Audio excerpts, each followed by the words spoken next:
4, 3. Adam, it's great to see you again.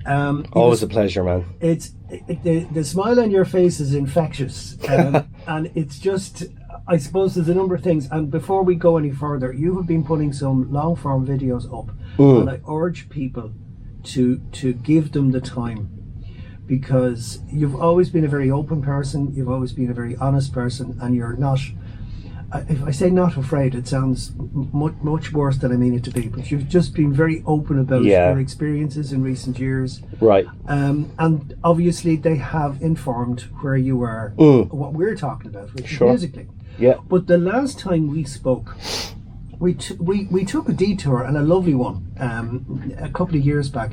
And at the time, I suppose if I had to give a description of your music, it was very much rooted in jazz, although... Generally. I always felt that it kind of just touched the sides of jazz and took its own direction. But if we had to put it in a box, we'd say, well, it would be jazz, and the music you were making at the time would be kind of a jazz combo, bass, drums, sax, maybe keyboards. With the saxophone stuff, it's free improvisation. Right. You know, there's multiple ways to call it free jazz. I used to say free jazz, but now I say free improvisation. I think that scares people less. Because when people think free jazz, they think crazy, chaotic stuff. And I have done a lot of that, but I've also done very nice stuff as well. That's all improvised as well. So I think free improvisation makes it a little more... less triggering for people. Yeah, and again, it's back to something that I've been going on about for years, that labels are okay, they give you an idea, would you like the music? Well, a very wise friend of mine, who you would not regard as somebody who would go to all these gigs that you might see around Kilkenny, particularly around the Arts Festival, which would be the usual music. It'd be maybe experimental, maybe classical, maybe something you haven't heard. It might be a career of an opera from the Renaissance or whatever. Just goes, go sit. If you don't enjoy it, at least you've given it a chance. And I hope that's what I've always tried to do with the way we do it. But sometimes you have to give people a little bit of it in and say, well, what is it? Well, it's going to be very loud and chaotic, and there's lights or this whatever. But it's the same as reading a book. It's in a genre, but that doesn't mean... Like, I was listening to radio on the way over here this morning. They were talking about Maigret, the George Simenon books, and he wrote 75 of them, and there's another reboot which is set in modern France. And I was going, God, 75 books, how did he possibly... They're not just about a crime, they're about what he's like, his character. It's all about food, it's set in France, so there's so many different things going on. But on the face of it, you go, no, I don't do crime novels. But it's a way in and saying, well, okay, there's a crime in it, and it follows a certain pattern, but this guy's really good. Really, just read one book and get to the end of the book, and then make your decision. Yeah. But back to what you're doing, because as well as the improvisational set of stuff, and that music which you've constantly done, and the beauty of it is, it's not like you have to sit down and compose it. No. That's the beauty of it. That from the point of view as a performer, you're in the moment, you're in whatever the setting is with a group of musicians, and you're all, as it were, open to the idea. Sure. I feel like there is practice that goes into it as well. These days I don't practice as much. I feel like I'm trying to just connect straight to in the moment now. A lot of my practice is done in my head mentally. So I kind of think of different concepts I can work with, different scales I can explore, different kind of things. And I found a lot of the music, the most recent couple of albums that I've done, it's become a lot more... I hate saying easy listening, because people will think it's like Kenny G, and he's great, but well, it depends on what you want your music to do. Yeah, well, I wanted to connect with everyone, like the common man, because generally, like, free improvisation can be linked to maybe more specialized listeners, and me personally, like, I feel there's huge knowledge and wisdom in this music, even though it's instrumental. I think there's a lot of depth to it, and it can develop yourself mentally and consciously and spiritually. So if I could some way allow the common listener to resonate with that, that would be a big reward for me. You know, that would be a goal of mine. And there is that sense that to understand jazz, you need to know. And again, maybe jazz heads are people who consume that music, because they, you know, I know very few people who are indifferent to jazz. If you've got people who love jazz music, they'll shove it in your face and they'll tell you how great it is. Sure. And, okay, sometimes that's fine, and sometimes it isn't. Look, it just doesn't do it for me. It doesn't resonate. I'd that's rather fine. listen to uilleann pipes or somebody singing unadorned, you know, just traditional music, or I love my country music and all that stuff. We're all different, and if we all love the same music, it would be a very boring place. Sure. But the point, though, that I suppose it's that concept of, look, just give it a chance. I think so, yeah. And there might be that moment where it's the right time. If you're not physically in the room with people, there might be just that moment where you've got a few minutes extra, not to be looking at your watch or your phone or whatever. Just put the music on, and it can happen, and I know it happens. Just suddenly you forget, you kind of step out of whatever it is that might be on your mind. Yeah. In the moment, this stuff that we've been hearing about for 20 odd years, but you know, whether we like to admit it or not, have been happening in other cultures for thousands of years. It's the basis of their way of thinking, their culture, the music they make, how they make it. So that's, I suppose that in a way, there's a challenge there. There is a challenge. I agree with that. It's like, it could be like me talking to, let's say, someone and trying to explain deep meditation techniques. And straight away they're like, oh, I don't want to hear that. And that's fine. Like, I totally get that, because it's beyond what a lot of people are used to. It's beyond the surface level. You know, it's a lot of reflection has gone into it and deep introspection. And I think it's very similar to meditation and stuff like that, improvisation music. But trying to come to understand both those things, you have to come to it with an open mind, I feel. And you have to kind of let go of maybe what you think you know, and allow a new experience to happen. There's going to be dissonance. There's going to be things that don't necessarily sound pop music nice, you know, but what's life like? You know, you can't live by what other people think you must or you should or whatever. Yeah, do what you want to do, I guess. But there are moments, like as you talk about that, it's being in the moment, and it's not doing what you've always done, or this busyness hamster wheel that we all seem to be on or are expected to be on. It's you know, and again, it's weird it's weird the way my mind works anyway. But the water safety advice that comes out when the weather is really good and people say, right, I'm heading down to the sea or I'm heading down to the river, and they don't always, we're all the same, don't always think about what the safe thing is and what to do. Sure. Things can happen. Sure. And I'm saying, well, float. And you go, you mean you don't trash around and hope for the best? No, that doesn't work. Actually, if you float, take a deep breath, then you can start thinking about what to do. But that moment of it's getting out of that panic mode. Sure. And the busyness mode, I'm not saying they're comparable, but this, I've got to do this, I have to be somewhere else, and this is, and I'm working from home now, but that means I need to do this and that and that. So no matter what way we approach life, there is some element of busyness. Sure. There's some element of pressure that we put on ourselves, or we feel should be put on ourselves, because you must do this, you must do that.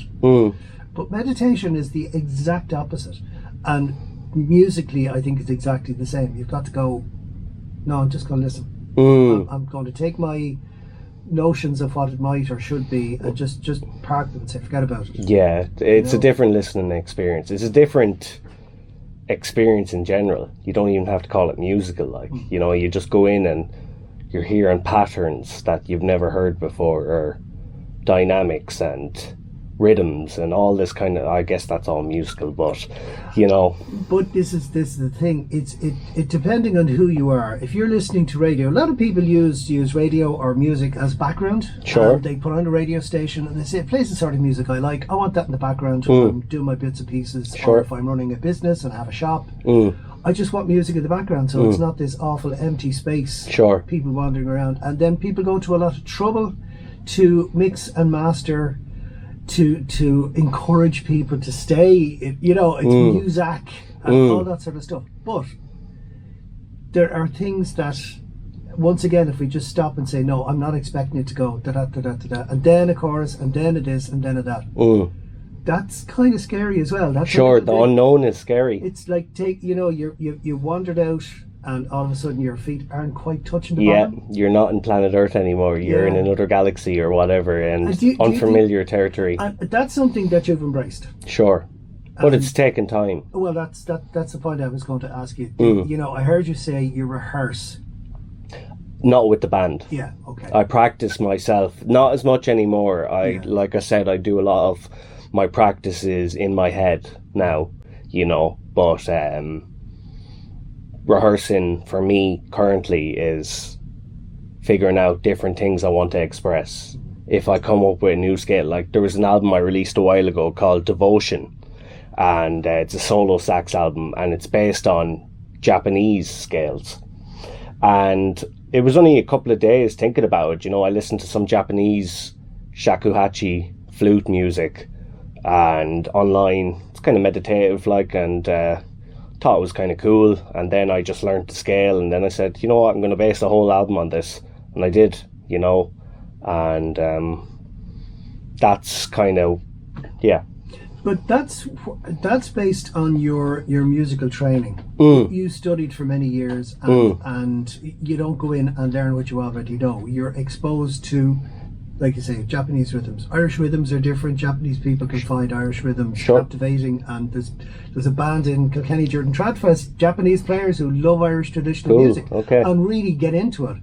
But it's alien to them in their context. What you're talking about is something that was alien to you, but you learned it. But it just kind of, it clicked with you because you were. It's a little bit like what they say about writing. If you're going to be a good writer, you've got to be a good reader, because if you read, you understand. You say, okay, I wouldn't phrase it like that, but I like the way that's done.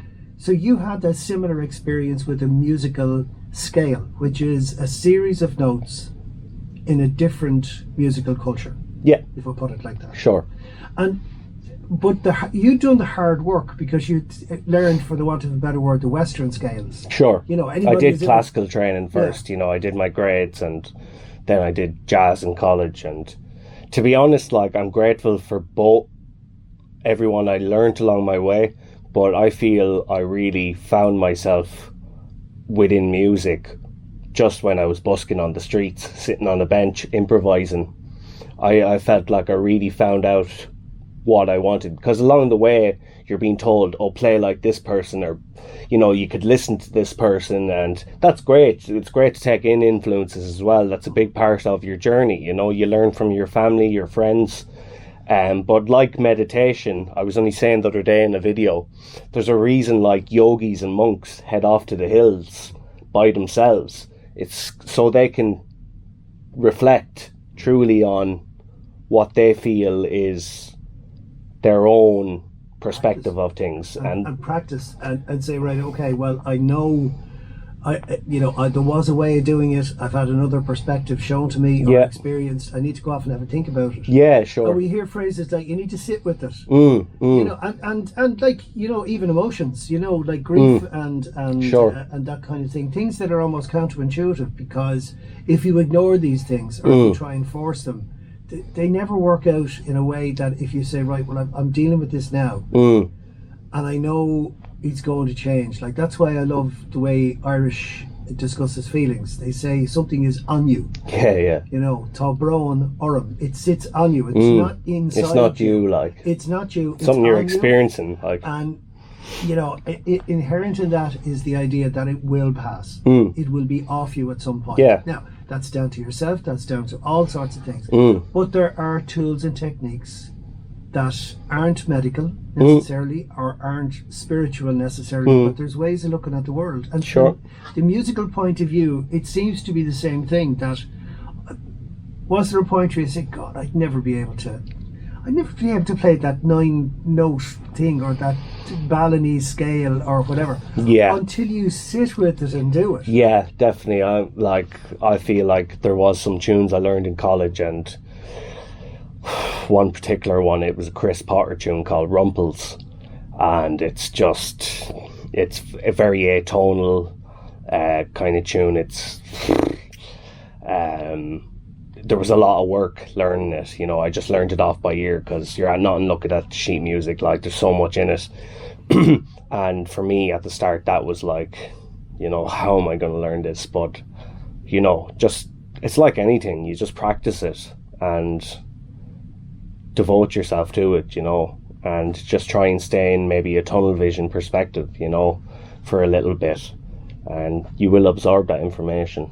And is it like any other human endeavor where you're going to do something, be it, you know, making a piece of furniture, painting, just accepting that, look, the first time you do it, you're going to get the brush stroke wrong, or you're going to hit a note and go, no, that's not trial and error, like just and again, it's something for reasons that I never understand how these algorithms work. But I signed it, or I clocked a thing by a guy called Ken Robinson, who's an educationalist, no longer with us, but a remarkably perceptive man who talked about the way that we learn and the way we tell ourselves things. Oh, I'd never be able to do that. Or, no, yeah.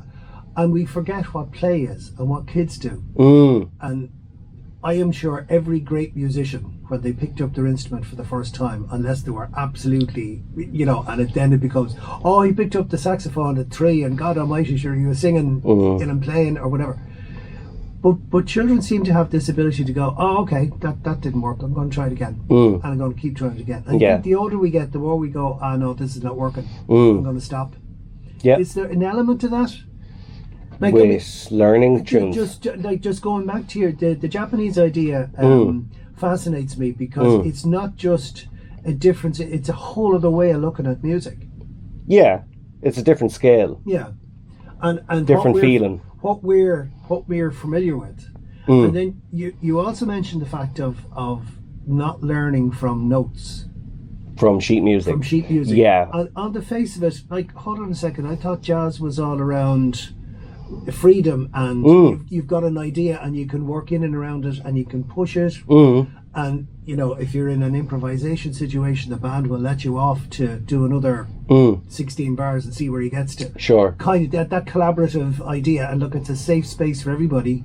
When you're ready to come back, we'll go back and but, you know, is there, again, it's like, to me, it's like this stepping away from something that's familiar. Like, if it's written in front of you and you can sight read, that's grand, I know what I'm doing, I'm in the zone, I'm concentrating, I can play that, I know where the next notes are going to be. You have the map. Yeah.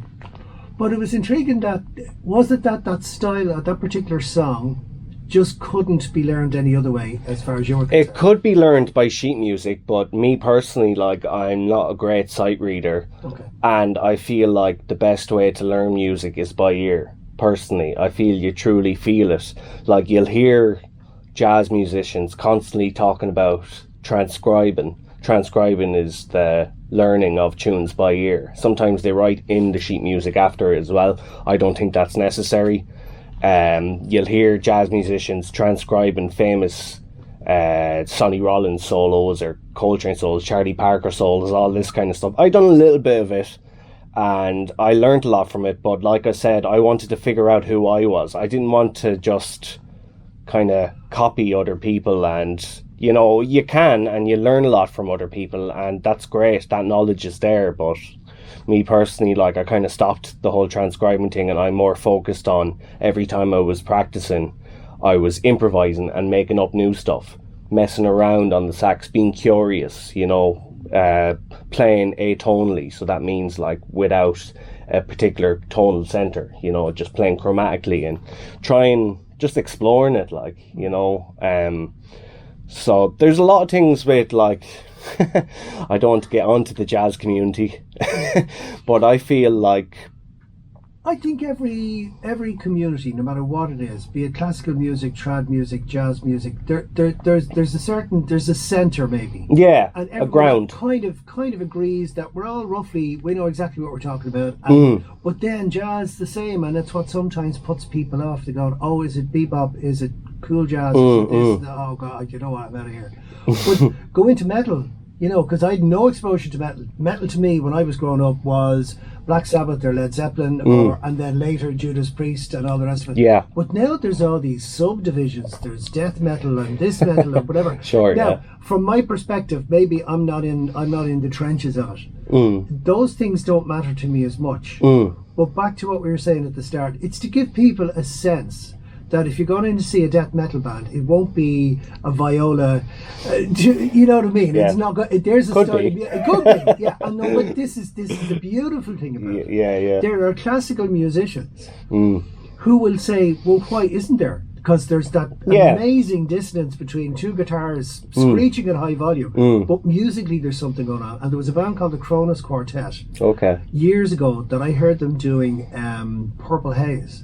In a jazz, in a formal quintet, like they had the polo necks, and very they looked good. very cool, and they played the Carnegie and whatever, and they were playing Jimi Hendrix, and I was going, well, why not? Yeah, whatever they want, like, You know, and look, you go back to the 70s, and even today, like the bands like Yes, Emerson, Lake and Palmer, they were using classical music as their base. You know, and I even go to the Police, who were never renowned as anything other than a very popular band. But Stuart Copeland was playing rhythms that he learned in the Middle East. Yeah. As a kid, that's what he would assimilated. Yeah.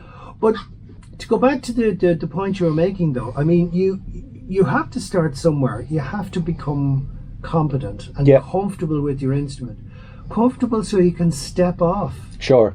You know, and okay. Just learn the language so you can maybe create your own. Yeah. Or something like that. Is it kind of like a musical slang or a word that you understand differently to other people? It's like blue. You know, blue has so many different connotations. You've got blues music, you've got blue moods. But I know that people will say, no, it's a very blue song. Okay. And it's a set of notes that suggest something, and usually it means kind of late night or almost melancholy. And then blues is like it's like rap. It's a way of looking at the world. Yeah. From people of an era who had this type of instrument to play with and express themselves that way. Sure. And that type of mindset. Yeah. You know, that perspective of things, you know. Because music's a reflection of I feel it's a reflection of what you're seeing in life or what you're feeling in life, you know. And there could be many colours. I feel like my music is full of colour, like, you know. Maybe too much colours. But, yeah.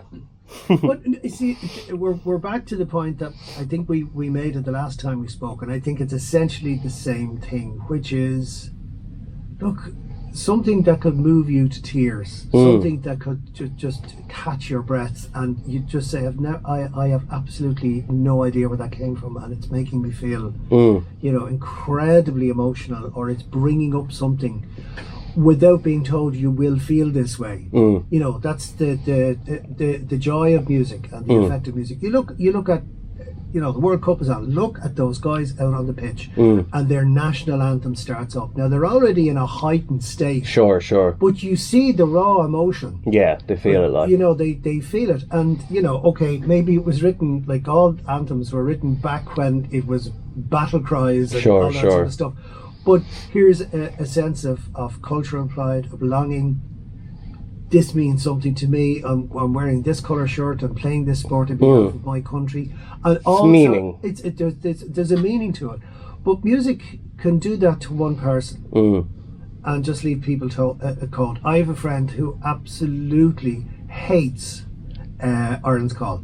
Oh yeah, I don't like that song either. No, but did you see? There's the point, right? You're in the Aviva or in Twickenham or Murrayfield or whatever, and it goes and there's a resonance to it, and it's got a purpose that isn't strictly, you know, it's actually got a very, if I say noble, worthy, that sounds like I'm putting it down, but there was a reason for it.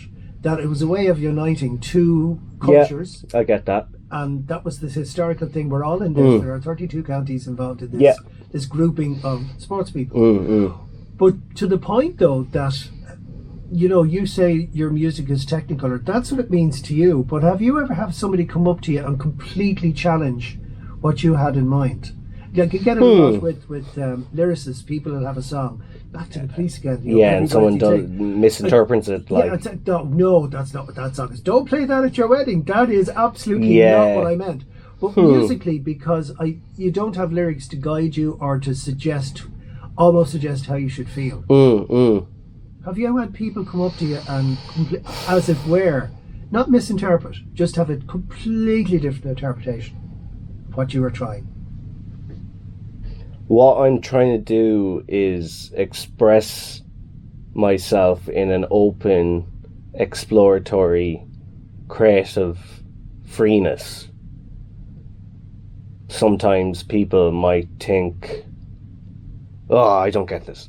You know, and I get that, like, I totally get that. And other people, like, I done a gig a while ago, and, like, 2 guys came after the gig, and for 2 people to come up to me after a free jazz gig, I love it, you know. It's great for me. I've done gigs to 1 person in the audience, less. So I'm very grateful when people actually do get it, you know. And these 2 guys were like, this is just the best thing ever, like, and... You know, when it actually hits someone, it's like, oh, thank God someone gets it. But it is that connection. Like, I mean, you're sure. Like, physically, you've sat up. I can see how much it meant to you, and it's not that. Oh, it's great to be here. Hello, and pull out the bit of paper. Hello, Newcastle West.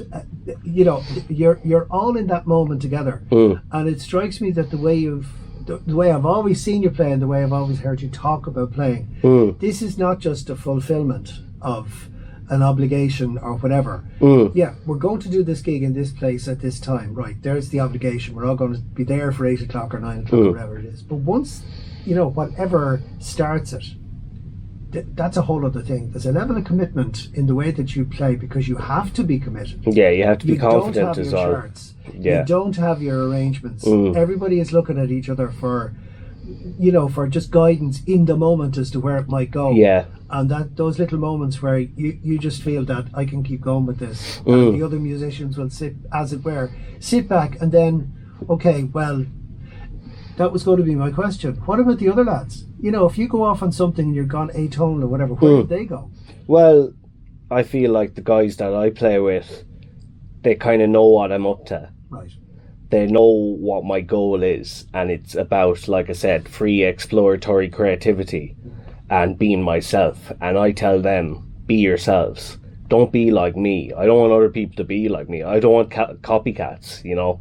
If they want it, they can, but I'm not looking for that. I'm looking for them to express themselves freely, because for me, expressing myself freely makes me feel more free. So it kind of feeds back in on itself. Yeah, it's a loop. It's a loop of some kind of philosophy, or I'm not sure how to describe it, but they know, like, usually the guys I have, like, they have very good ears, you know, and they will compliment what I'm saying. And then they might start doing something, and I'll listen to them, and then I might kind of not repeat what they're saying, but maybe compliment what they're saying. It's back and forward a bit. Yeah, this back and forward, it's back to what, you know, you've given several definitions, I think, of the way you express things, is to improvise. Sure. It's, okay, something is happening and you can respond to it. Yeah, it's conversation. Yeah, and it's sitting back sometimes. Sometimes, yeah. Oh, yeah.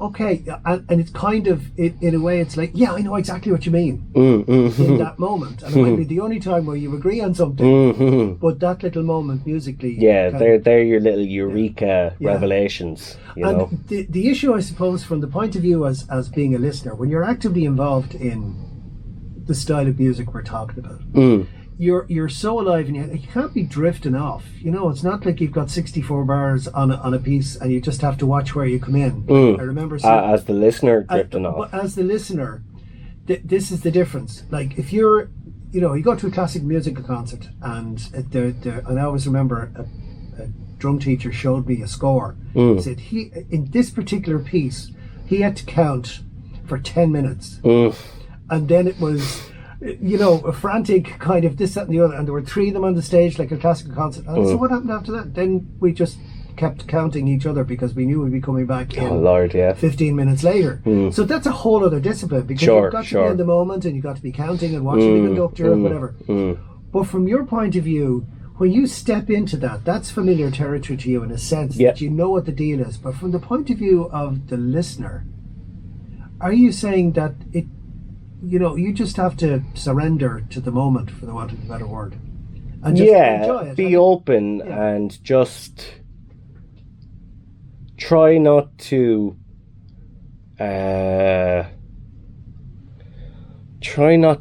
define it. I think, like, think of it as we're getting on a spaceship and we're flying out to a new planet, and most of the things in that planet we probably haven't seen before, so it's a new learning experience. And it's not a straight line like a train where you're going up from Dublin to Carlow to Athy. Yeah, you will end up in Dublin. Sure, at the end of the line, it's a different thing. It's I say to people, like, I believe this is mind expansion. Right. It's a mind expanding experience, and that's what I want for people as well. I want to expand people's minds, make them reflect in different ways, think about life in a different way, and maybe question their own reality, if we want to go that far. But whatever people want, like, like I said, a lot of people don't get this, and that's fine. Like, it's not for everyone. I would like if it was. Yeah. But that's just the way it is, and some people want to explore the depths of their mind and the depths of reality, and other people just want to do what's on the surface level and do their duties in life, and that's beautiful as well. It's all part of, we're all playing a part in this bigger intelligence, this grander scheme of things, and we all have our own little duties along the way. I feel my duty is to help inspire people, expand minds, maybe make them, hopefully allow them to reflect more on the deeper sides of who we are and who they could be. And look, I mean, it's a bit much, like, but that's kind of what I feel like. This is what I was going to say. I think if you and I were from a different culture and a different time, we wouldn't even be considering the possibility that it might sound a little weird or bonkers or whatever. But if you, and again, it's by pure coincidence, I have a copy of George Harrison biography, which is given to one of my colleagues in here, and he was, regarded as the one that brought Indian music to the West. He wasn't, and he'd be the first to tell you. Yeah, but he was. He popularized it, maybe. He was the first person who said, "This is an instrument that absolutely has just wound me up so much in a way I can't describe." To think about it, like, the Beatles were all in their 20s when they broke up, so they weren't, studied musicians who went to all the great concert halls and musical venues in the world. They were a crowd of guys who had incredible talent. They did their part, like, open ears. Yeah. And they had the George Martins of this world and the Ravi Shankars of this world to go, here's another way of looking at things. Here's a different thing. This kind of stuff. But I suppose it's I think every, we're in, like I said earlier, we're in this busyness trap that if you're not being your best life, well, your best life is what you decide. Not what other people think. And what you're describing is a way of going, well, okay, one of the things I want to do is I just want to stop doing what I'm doing and thinking the way I'm thinking. And music is going to do that for me. Or meditation, or being far more aware of what's around me instead of just heading for, the train tracks. That kind of thing. And I think music is the, nowadays, because I go back to a time where there were no Walkman products, where you couldn't have your own personal experience of music. But it seems as if, we've still got it, and it's just there if we want to reach out and grab it. I think that's fair to say, because there's an awful lot of music out there. There's an awful lot of noise out there, and some people find it wonderfully helpful. I happen not to in a lot of cases. Sure. But there are pop songs, there's 2 or 3 I can think of, that absolutely stop me in my tracks, and unless I absolutely have to be somewhere, I will stop my car and listen to them, or I will stand and just, and somebody has caught me doing it. I just didn't want to move, because the song was Splitting the Stones. I was in the Castle Park, and a piece of music came on that somebody else might think was just pop. It wasn't. I can remember almost to the minute where I was. But we're always in danger, it strikes me, of losing that connection, to go, oh no, and you look at your watch, or it's beeping at you, or your social media feed tells you must do this, or this is happening, and it's this busyness trap, busy the whole time. But give me 5 minutes with a song that absolutely takes me somewhere else. Yeah. And the rain stops, whether it's raining or not, it stops. It strikes me that's what you're aiming for. Will that be fair to say? Sorry, it's looking for more than the usual. Yeah. Definitely is a big thing for me. Like, you know, it's like life is great, you know, but it can be mundane, like, you know, and I think most people can agree with that, you know, and to search for something, it's kind of like one of the reasons I do meditation. It's to search for a higher experience, you know, a deeper connection with, in my case, source. Music for me, like that, is exploring something new, having a new experience rather than the usual. And at the same time, I feel like it's I feel like it's not just for me that I'm doing this. Yes, I love it and I'm passionate about it, but I feel like on a grander scale of things, I don't want to sound like so self-important, but I feel like I'm kind of doing this for a higher power to look at this and go, oh, isn't that interesting what he's doing? You know, that's a bit different, you know, than the usual stuff. He's onto something there.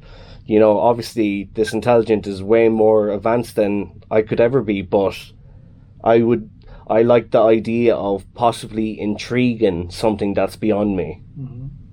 And hopefully that would connect with society as well, like, you know. Well, it sounds like you're describing what I've heard being called channeling. You're channeling something. Yeah, people have in the documentary, already famous, my own documentary, like one of the guys, Nisha McNeil, he's a bass player I play with. He's played in a couple of my albums. I love him to bits.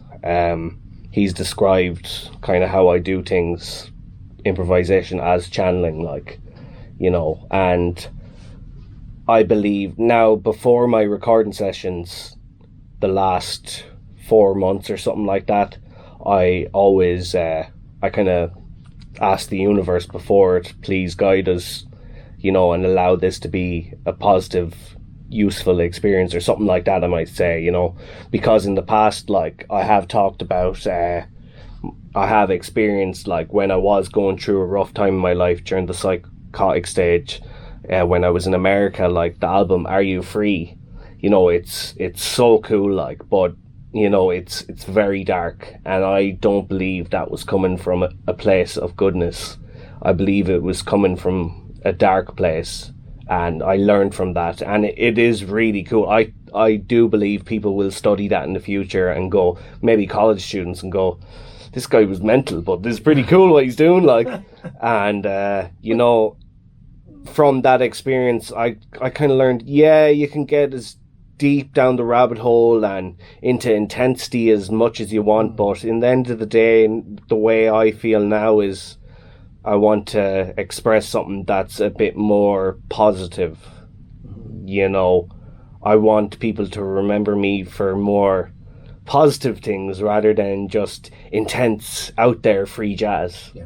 You know. Well, that was the point that you came to, that point that you just said, look, this is what I want to be, and to do that I need to be open. Sure. In a way that if I was a classical player, I need to have my technical ability at the very top of it can be. Sure. Whether I'm a soloist or a member of an orchestra, I want to be able to take challenging music and adapt what I know and where I've come from into performance, in that case.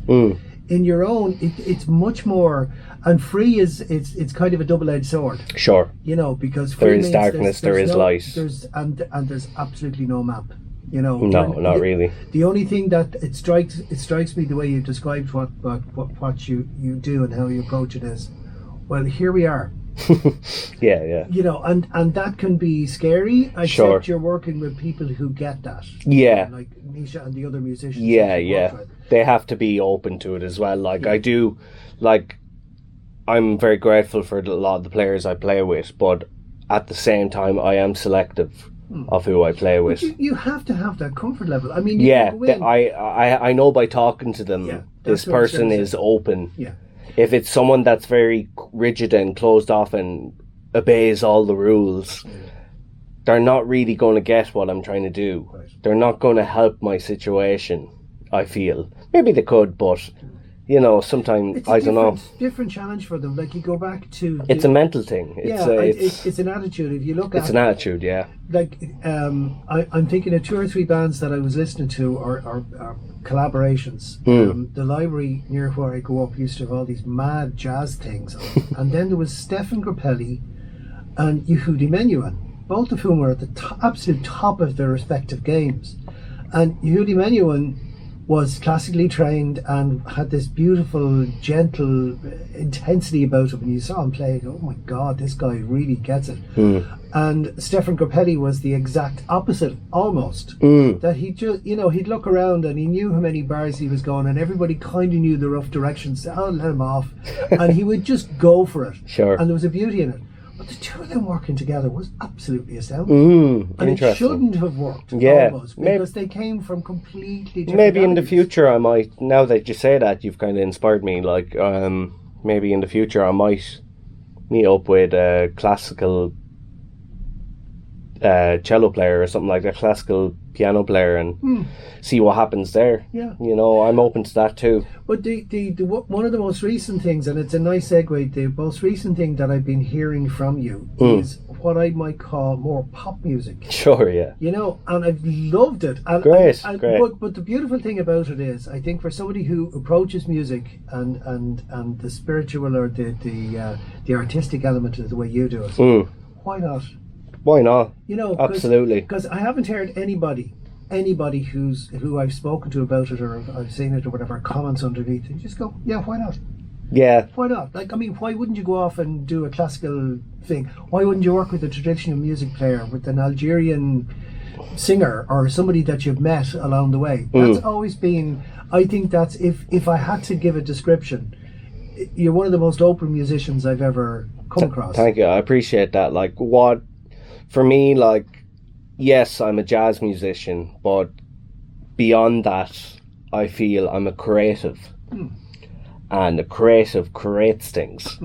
And why do you have to limit yourself to what you can create?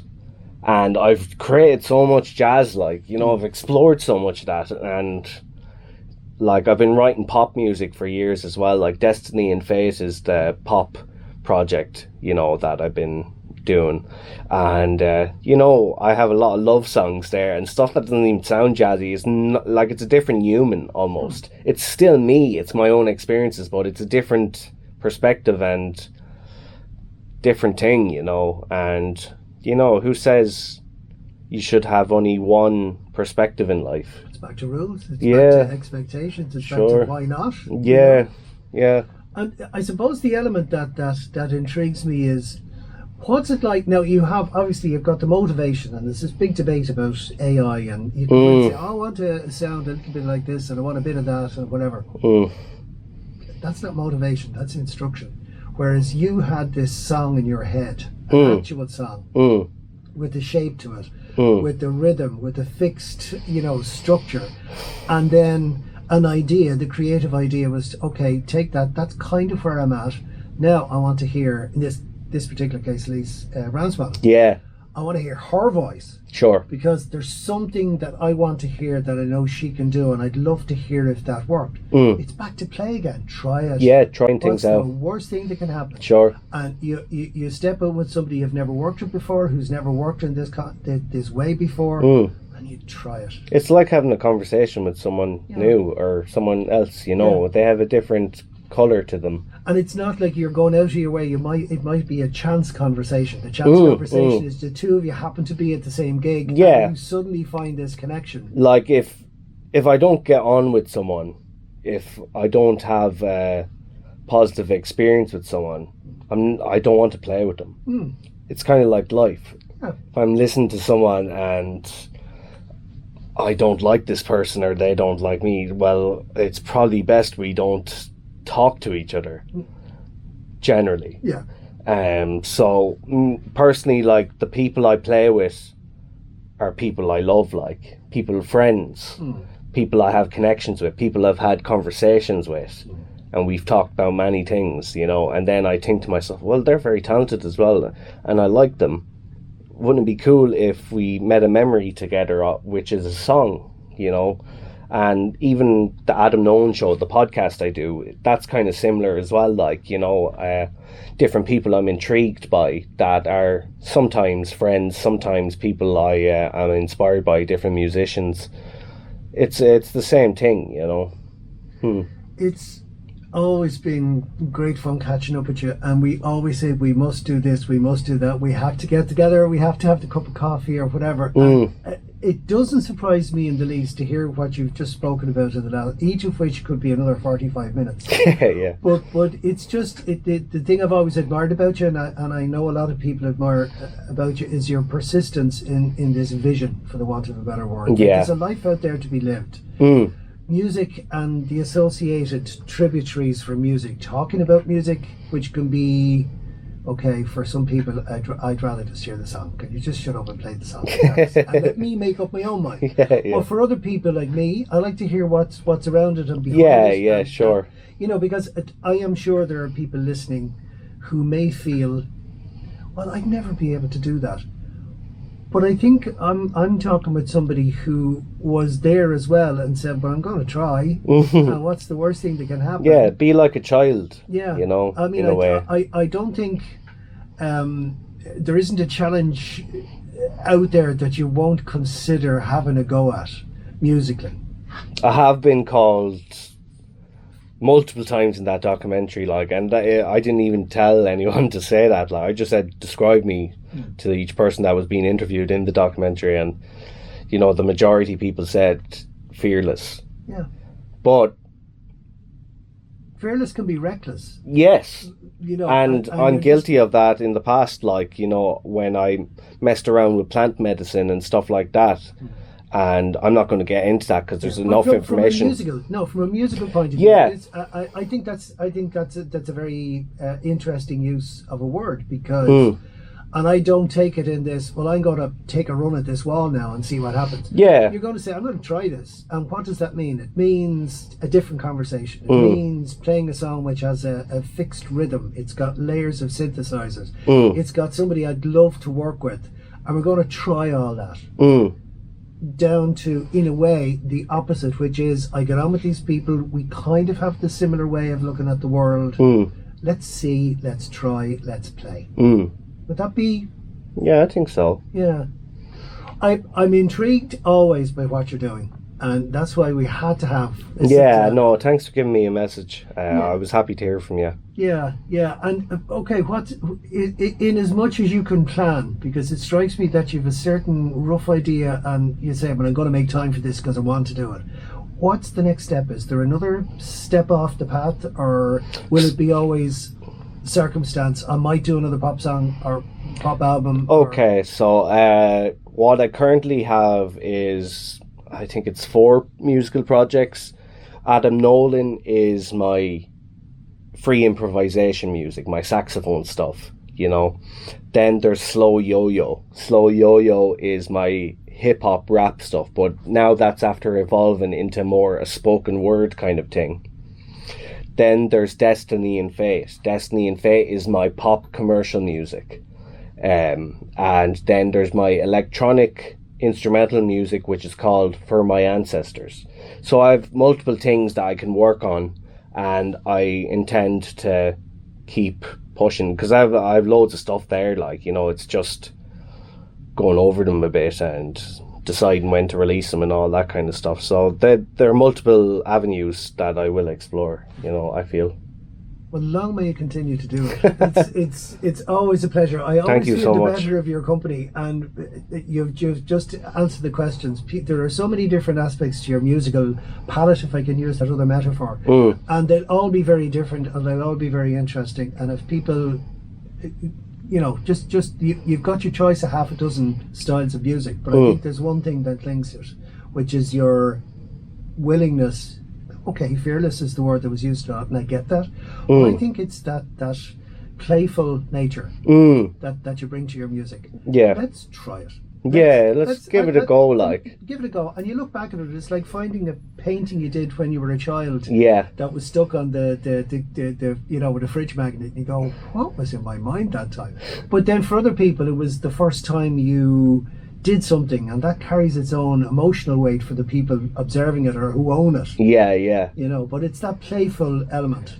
Just being open to try things and kind of let go of your ego a bit as well, like, and like even with the rap stuff, like personally I don't think I have a rapper voice. I have this kind of Kilkenny accent, like, and no, I like the Kilkenny accent, but does it sound gangster? I don't think so. No, but I'm not trying to be that anyway. No, but it's but this is back to my point again. It's like for many years the feeling was that you had to sound American and you had to sound like you were from an inner city or Compton particularly. Yeah. And then people said, "No, hold on a second. Who made that rule?" Yeah. Now, when I hear like an Irish rapper like sounding American, I kind of roll my eyes. Like, good for them. Try out, do your thing. Yeah. But like, maybe be where you're from. Like, be you. Like, And at the same time, people could say, "Oh, but you're inspired by free jazz American saxophone players, and you sound like them." So maybe I'm a bit of a hypocrite in that point as well. It's tricky, like. You have to start somewhere. Sure. Like unless you have that rare gift where you can invent an entire genre of music, you've got to start from somewhere. Like maybe you take it and run with it in a way. Just whatever's resonating with you, just explore it, I guess, and maybe do your own take on it. And like with the rap stuff, slow yo-yo stuff, like I did like 8 singles or 9 singles, and I was happy with them, but I wouldn't say, like, I think it's cool what I was doing, but it ended up, what it's after becoming now is, I feel like I'm more than by the beat, with my free jazz music. There's no tempo, like, it's a complete opposite. And I feel like I'm kind of going with that with the spoken word now, which is an evolution maybe of the hip-hop stuff, because I explored it within the realms of a structure and a beat and trying to fit sentences and phrases over that. But in the end I was like, why do I have to be in a fishbowl when I can be in the sea? It's that kind of thing, like, but it's almost bringing us full circle. Exploring it all. Exploring it all. But look, you've got a starting point, and the starting point might be a genre which has a form, a structure, a style, or whatever it is, and go, okay, I kind of know where it is. I mean, I'm here now, but I'm going to take a walk. And sometimes that walk takes me far away from where I started, or to a slightly different place, or whatever. But it's back to playing. Long may you continue to play, Adam. Thank you very much, Martin. I appreciate your time, man. It's good seeing you. You too. Pleasure.